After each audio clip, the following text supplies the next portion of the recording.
What is good, everybody? Welcome to the Crossover Podcast here on the Gold Standard Podcast Network. If you are new to the show, this is where we take a deep dive on the 49ers opponent for the week. Obviously, week 11, Tampa Bay Buccaneers come to town, and I am so pleased and privileged to be able to speak with Ira Kaufman of JoeBucksFan.com, the sage of Tampa Bay sports, as I have heard. Ira, thank you so much for the time. You're welcome, my man. It's 60 degrees here in Tampa Bay. There's panic in the streets. We can't handle anything below 75. It's overcast. It's rainy. But you know what? Over at One Buck Place, where I visited yesterday to see Todd Bowles and Baker Mayfield, the mood is kind of uplifting, positive. The sunshine is shining at Buck headquarters because, hey, guys, they ended a 4-game losing streak. And I think there was a chance Bowles was losing control over that team. Now, albeit they beat a very mediocre Titans team, but a win's a win, right? That's the way we look at it. Absolutely. Let's start there with Baker Mayfield. You've been covering the Bucs for a long time. How do you feel about Baker Mayfield now compared to when they initially brought him in? Well, he's got an enormous chip on his shoulder, which I think he uses that for motivation. He's bounced around. The guy was the number 1 pick in the draft. He had a very good season in 2020 when the Browns made the playoffs and went into Pittsburgh and won a playoff game with Mayfield. Then they went to Arrowhead and played very competitively against the Chiefs. He was feeling very good about his career at that time, and then he got a shoulder injury and he tried to play through it, and he just bounced around. He's done a pretty good job of resurrecting his career, I got to say. He's thrown 5 interceptions in 9 games. The offense has been very shaky. The one game they had a breakout was 2 weeks ago against Houston, and I watched C.J. Stroud. Boy, the kid's very impressive. He is. And they ended up losing that game, but they scored 37 points. So Mayfield's done a pretty good job. I think he's a guy, in my opinion, who's got a certain ceiling. He's never going to be elite. He's not elite. He's not Mahomes. He's not going to be Burrow, Herbert, Justin Field. Not Justin Fields, but Hurts. He's not going to be that. But you can win with him. Like that Cleveland team, they had a very robust running game in 2020. They had Chubb, they had Kareem Hunt, and he needs that. You don't rely on him to win a game. So he's playing well. He's got his confidence. And the one thing that surprised me the most, he's no Lamar Jackson out in the open field. But he's pretty good at evading that first pass rusher that breaks through. I didn't know he had that kind of a knack, movement inside the pocket, which will be very important Sunday in San Francisco. Well, you mentioned the running game, and Tampa has not been able to get much of a running game all year. I think they're running for just over 3 yards a carry. What's going on there? It's been a major problem. It has. And it was a major problem last year. Even though they won the division, they finished 8-9, blown out by Dallas in the playoff game. Part of it is they miss Rob Gronkowski. They missed him because, let's face it, Gronkowski's one of the few modern-day tight ends that want to block. Most guys are just glorified, the Travis Kelce's of the world, wide receivers. Gronkowski was a fierce blocker. He wanted to block. That helps a little bit. And let's be honest, they don't have Eric Dickerson in the backfield. They don't have McCaffrey in the backfield. What they do have is this kid, Rachaad White. Look, he averaged 3 yards a carry last year. He's averaging 3.3 this year. So I'm not going to talk about him as a running back. But I think the biggest focus on the 49er defense going into this game towards the Buck offense is Rachaad White out of the backfield as a receiver. He's got great hands. He catches 90% of the balls they throw to him. He scored off a screen pass, 43 yards last week. He's very effective, maybe a notch below McCaffrey, but very good. as a receiver out of the backfield. And I think the 49ers are very focused on that. So, okay, what is the Bucs' plan of attack then against this 49ers defense? I think take your shots with Mike Evans, who's on pace for another 1,000-yard season. This is nobody's ever done this since the beginning of their career, run off 10 years like this. Godwin is a very good number 2. Now, the problem, Godwin's only got 1 touchdown catch, and a player of his caliber, that's a little disappointing. I brought it up, and they said, well, that's just the way it's going to change over the next 7 games. We'll see. Their tight ends are nothing special. So I think they're going to take some deep shots with Evans. Now, to me, Evans is a guy, even if you think he's covered, you give him a chance on a 50-50 ball. You'll miss a bunch, you'll hit a couple, and you'll get some flags. So I think that would be my strategy. More importantly, I think they got to force they got to get some takeaways from the 49er offense. Couple of picks off Purdy, maybe a strip fumble. That's their only way of staying in this game, because I think these 2 rosters are not comparable.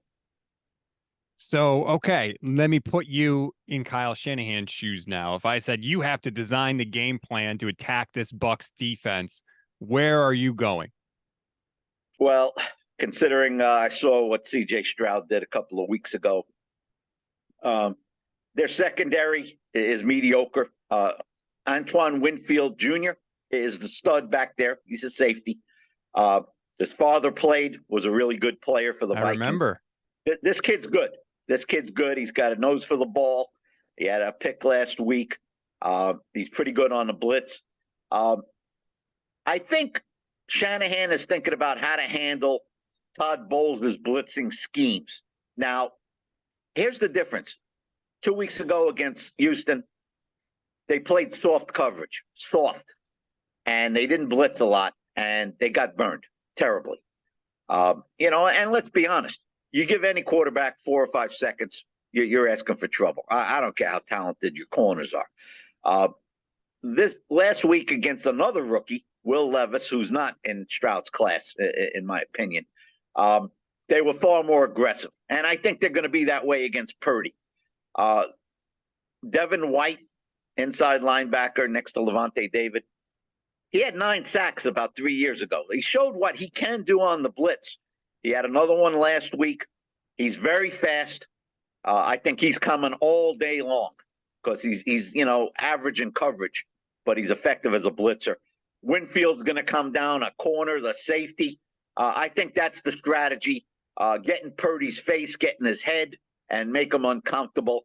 Of course, it all starts with stopping McCaffrey carrying the ball. Have you had the chance to watch Brock Purdy at all? Do you have an opinion on him? Well, I was kind of high on him until about a month ago, and then he had his struggles. The one thing I don't think he's really done at all or very much of is come from behind in the last 6 minutes of a game. He's still got to prove that to me. To me, the 49ers usually jump out quick. He's playing with a lead. There's not a lot of pressure on Purdy. I think that's the one unanswered question about him. But, the 49ers are getting healthy. That's a little bit scary for Todd Bowles, looking at Kittle and Ayuk and Samuel and McCaffrey, and now Trent Williams is back. I mean, they're a load. It would surprise nobody. I think everybody wants to see it. The 49ers and the Eagles in the NFC title game. Everybody wants to see that, except for Todd Bowles, who's fighting for his job.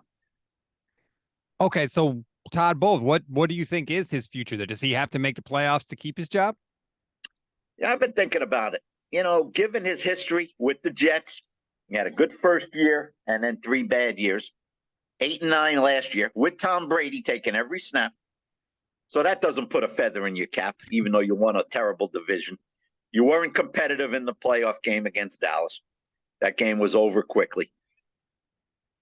If I'm the Glazers, the owners, I think he's got to have a winning season. To me, 9-8 would be good enough. with a quarterback like Mayfield. And then maybe they think they don't have to draft a quarterback in a quarterback-rich draft. But if they go 7-10, I think it would be very difficult to bring them back. And I think at that point, they might draft a quarterback. Could be a Bo Nix or something like that. And then I think they would hire an offensive-minded coach that can bring a young quarterback along. If they draft a quarterback, I don't see Bowles staying. I just don't see it. Interesting. All right. All right. Before I let you go, for anyone that doesn't know, you are the Tampa Bay voter for the Pro Football Hall of Fame. A lot of 49er fans have their sights set on the Hall of Fame voting. Two names always come up with the 49ers in the Hall of Fame. One is Roger Craig, and the other is Patrick Willis. Do either of those guys have a chance to make the Hall in 2024? Well, let's talk about it. Roger Craig is a senior candidate, not a modern-day candidate. I'm on the senior committee. I'm one of 12. We meet every year, and we cut it down to the finalists, just like we did, and Roger Craig was a finalist. When we cut from 12 to 6, that was the first cut. He survived. He made the first cut. That's encouraging for Roger Craig fans. Then the final cut to 3. He was eliminated. I was pushing a guy named Eddie Metter, who was a safety for the Rams in the 60s. He also made the final 6. He got eliminated in the final 3. So Roger Craig will not be going through the doors of Canton this year, but he's a very strong candidate. The problem, there's a long list of seniors that are trying to get in. I mean, a long list. Some guys never even come up for discussion. At least Roger Craig is being discussed. They talk about him as the first, revolutionary running back in terms of catching the ball and running the ball. And I understand he's the first one that topped the 1,000-yard mark. But there were guys before him like Chuck Foreman. There were some guys that you could say, hey, this guy was Roger Craig before Roger Craig. But, I looked at him very closely when he was a finalist this year. And I noticed that in the 88 49ers, they won the Super Bowl. That was the year they beat the Bengals in that great game. Roger Craig, I think, was the best player on that team. He had a fantastic regular season. He had a good postseason. So the guy's the best player on a Super Bowl team. Did some other things. I think he's going to get in. I can't swear that it's going to be class of 2025, but at least he's in the battle. Now, Patrick Willis is a modern-day guy. I look at Patrick Willis and I say, you know what? Relatively short career. He didn't play 14 seasons, but his impact was enormous. We look at all pros. All pros count big time, and they count more than Pro Bowls, and they should count more than Pro Bowls. You never know about popularity, with fan voting. All pros, I vote for the AP All Pro team every year. There's 50 voters. That's a prestigious award, especially if you're a first-team All Pro. And Willis was repeatedly. 5 times in 8 years. That's almost unprecedented. You're talking about a guy like Joe Thomas. I mean, he sailed in, and he was a first-team All Pro 8 or 9 times on a bad team. So I think Patrick Willis is a very strong candidate. I think he's come close in years before. This year, I can tell you right now, the first thing we always look at for modern day guys, who are the first-time eligibles? Who are the first? Some years, it's very strong. Some years, there's like 3 guys that you say, I think all 3 are getting in their first year of eligibility. You get in your first year of eligibility, you're like the group within the group. Yes. It's not easy. You're talking about Lawrence Taylor, Jerry Rice, guys like that, Montana, Peyton Manning. Patrick Willis, I think he's a little short of that group, but having said that, this year, Julius Peppers is the big first-year eligible guy. Now he's got 150 sacks. I mean, he's very strong. But he's probably the only one. Antonio Gates is like the number 2 guy. I don't know if Gates is going to get in his first year of eligibility. So what does that do? It leaves 4 spots, because there's a maximum of 5. And here comes Patrick Willis. with his credentials, and they're very, very strong. I think for a 5-year period, you probably could say he was the best inside linebacker in football. Luke Kuechly's out there, Bobby Wagner when he gets his day. But I don't think any of them were better than Willis for the 49ers. And by the way, the 49ers, the next generation of linebackers, they're pretty damn strong with Greenlaw and Warner. They are. We will see about Willis. He's got to I think he'll certainly make the semifinalists, which are going to be announced next week. And then he's got to make the final 15. If he doesn't make the final 15, he doesn't get discussed. He doesn't get talked about. So let's get him in the room. Let's get his credentials out there. Willis's day is coming. It might be a year or two away, but it's coming. He's going to wear a gold jacket. Is Mayoko the guy in the room that's arguing for the 49ers? He is. Mayoko does a good job. Nobody thought Bryant Young was going to get in the year that he did. But Mayoko pulled a very shrewd, clever move that really paid off for Bryant Young. He got about 5 guys together that were already in the hall that used to try to block Bryant Young. Joe DeLon-Malore, guys like that. He got them all on a Zoom call. He invited the writers on the Zoom call. Not everybody went on, but a bunch did, and got to ask questions of these guys. Bryant Young was not on the call. These are people that are, speaking up for Bryant Young. And you know what? A couple of weeks later, Bryant Young had a bust in Canton, and a deserved one.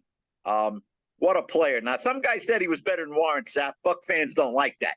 They don't like that. I don't know if I'm going there. They were kind of different kind of players. Maybe Bryant Young was a more all-around, well-rounded player in terms of stopping the run and the pass.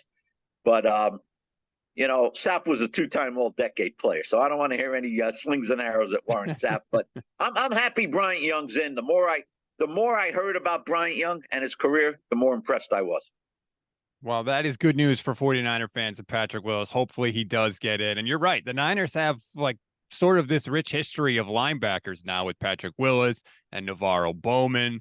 And now you talk about Warner and Greenlaw. You're right. They've had quite a run here, which is pretty fantastic. Ira, I can't thank you enough for so much of your time and educating us about the Buccaneers. If you want to follow Ira's work, go read JoeBucksFan.com. He's on Twitter at iKaufman76. You are the absolute best. Thank you, sir. My pleasure, and enjoyed it. Thanks, buddy.